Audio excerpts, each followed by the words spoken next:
भारत में एक ऐसा स्टेट है जिसके 300 किलोमीटर तक की एरिया में कोई रोड या रेल कनेक्टिविटी थी ही नहीं।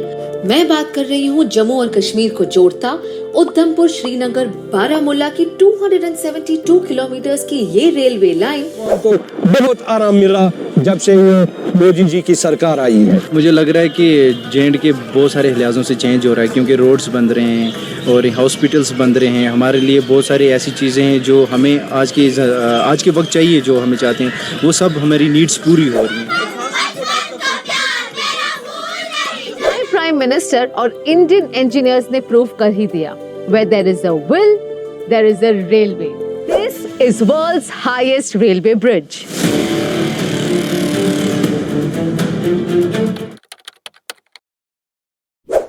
नमस्कार दोस्तों, आज की इस वीडियो में हम चर्चा करने वाले हैं क्या वाकई में बीजेपी गवर्नमेंट ने जम्मू कश्मीर के अंदर डेवलपमेंट किया है, चाहे वो सड़कें बनाना हो, रेलवे नेटवर्क हो, टूरिज्म को बढ़ावा देना हो, या फिर ऐसी गवर्नमेंट स्कीम हो जो कहीं ना कहीं जम्मू कश्मीर के लोगों को फायदा पहुंचाती हो।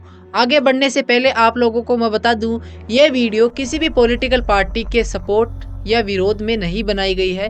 केवल इस वीडियो को मैंने आप लोगों तक सटीक जानकारी पहुंचाने के मकसद से बनाया है। उम्मीद करता हूं आप लोग इस वीडियो को पूरा जरूर देखेंगे। हो सकता है आगे न्यूमेरिकल डाटा आने की वजह से आप लोग इस वीडियो को आधा अधूरा छोड़ दें, लेकिन फिर भी आप लोगों के लिए इस वीडियो के में दिए गए डाटा को मैं अच्छे से समझाने की कोशिश करूंगा। दोस्तों, ये वीडियो का फर्स्ट पार्ट है जो कि जम्मू कश्मीर के रेल डेवलपमेंट के ऊपर होने वाला है। तो बिना टाइम खराब करे हम हमारे वीडियो की ओर बढ़ते हैं।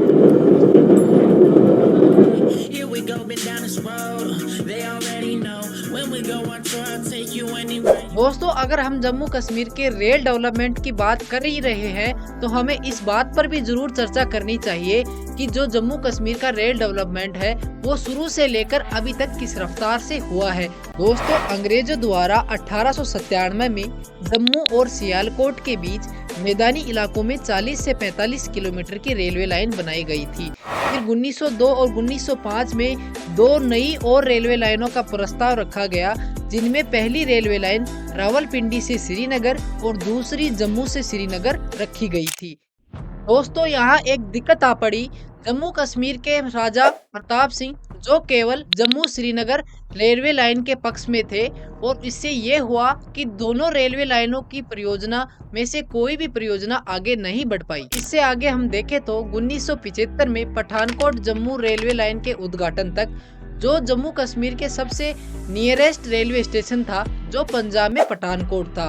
और फिर 1983 में उधमपुर जम्मू रेलवे लाइन का काम शुरू हुआ। 53 किलोमीटर लंबी जम्मू उधमपुर रेलवे लाइन की अनुमानित लागत 50 करोड़ रुपए थी और इसे लाइन का काम 5 साल में पूरा किया जाना था, लेकिन इसे बनने में 21 साल और 515 करोड़ रुपए लग गए। फिर 2004 में इस लाइन का काम पूरा हुआ और इस लाइन के बीच 20 मुख्य टनल बनाई गई।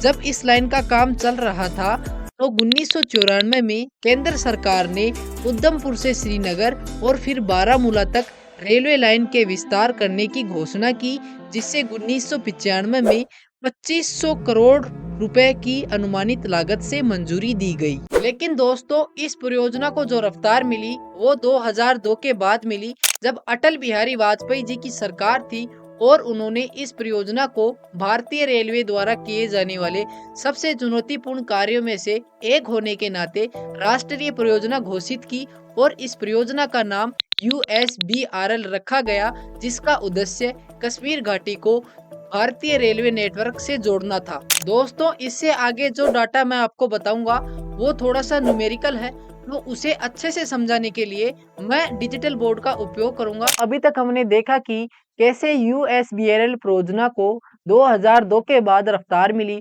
और इस परियोजना पर किस तरह से काम किया गया, वो अभी हम डिस्कस करेंगे।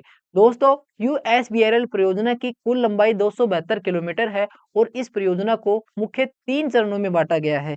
जहां आपको पहला चरण देखने को मिलेगा वो है काजीगुंड से लेकर बारामूला तक, और इसकी जो लंबाई है वो है 118 किलोमीटर, और इसे अक्टूबर 2009 में कंप्लीट किया गया।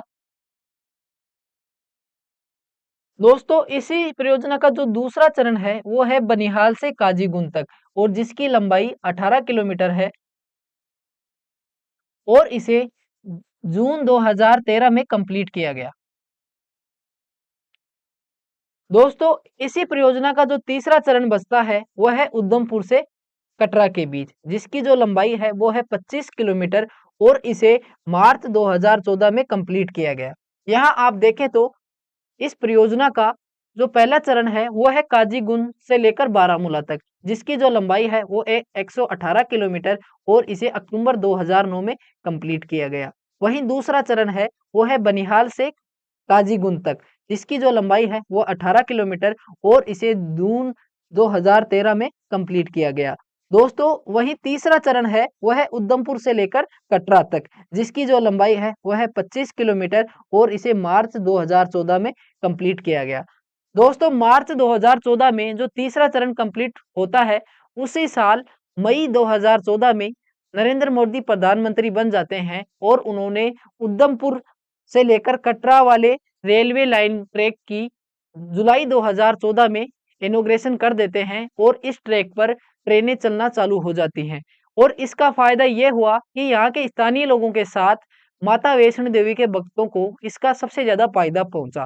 दोस्तों, अभी के टाइम पर इस ट्रैक पर 21 ट्रेनें चलती हैं, जिनमें 6 ट्रेनें रोज चलती हैं, उनमें एक वंदे भारत ट्रेन भी है और बाकी ट्रेनें हफ्ते में 1 या 2 बार चल पाती है क्योंकि वो काफी दूरी तय करती हैं। 2014 तक USBRL परियोजना का आधा काम ही पूरा हो पाता है और इसका जो बचा हुआ काम है उस पर काम 2014 के बाद चालू होता है।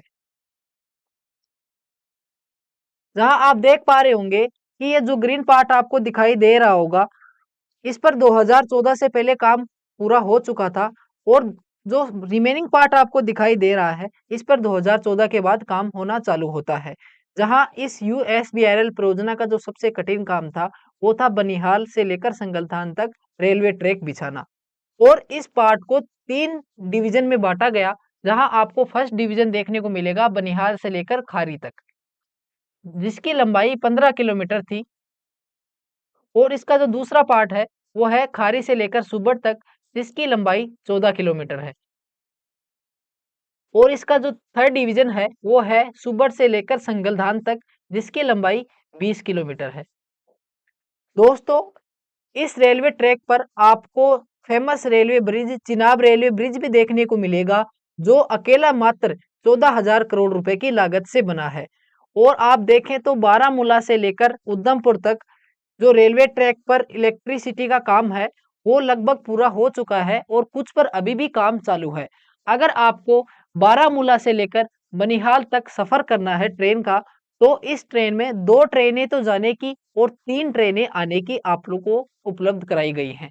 दोस्तों, आप देख सकते हैं कि जम्मू कश्मीर के अंदर जो रेल डेवलपमेंट है वो किस तरह से आगे बढ़ रहा है और इस USBRL प्रोजेक्ट से जम्मू कश्मीर के लोगों को बहुत से फायदे हुए हैं। जहां आप देखें तो कश्मीर घाटी के लोगों को शहरों तक जाने में आसानी हुई है और साथ ही यहाँ के लोगों का व्यापार बढ़ा है, टूरिज्म को बढ़ावा मिला है और हर मौसम के अंदर यात्रा करने में आसानी हुई है। कोड़ी जो गांव है मैम हमारा, यहाँ से अगर हमें मेन सिटी में जाना होता तो पैदल जाना पड़ता था हमसे 10 किलोमीटर, फिर एक बोट के जरिए उस चनाब को पार करके फिर आगे 10 किलोमीटर और चल के फिर एक गाड़ी मिल जाती थी और फिर भी जम्मू में जाने के लिए गाड़ी में भी कम से कम 6 घंटे ट्रैवल करना पड़ता था। अब तो बहुत अच्छे रास्ते बन गए, अब एक ही दिन में जो भी काम होता है करके आ जाते हैं। सुबह निकले तो 10 बजे से पहले हम पहुँच जाते हैं और अपना काम करके शाम को वापस घर पे आ सकते हैं। कुल मिलाकर USBRL परियोजना से जम्मू कश्मीर के लोगों के जीवन में सुधार आया है,